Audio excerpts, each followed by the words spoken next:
养鸟4年半，我发现越来越不对劲儿。查查刚来那会儿，我还能这么玩，哎，踏上了，还会教他套圈儿。查查看着，结果套圈他没学会，学会了扔圈儿。于是我就从一个驯鸟的，变成了一个捡圈的，并且业务规模逐渐壮大。曾经我还试图教会查查定点上厕所，后来算是学会了吧。不过不是他定点，每隔10分钟是我定点，带鹦鹉上厕所。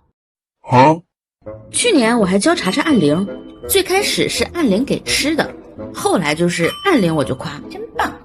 然后现在哇，这个铃好像变成了夸夸铃，真棒，真棒。但是我怎么感觉哪儿不对呢？最近查查又喜欢上了追逐游戏，一开始吧我也玩得挺高兴的，后来走啊，咋不动了呢？家人们，这是不是哪儿不太对呀？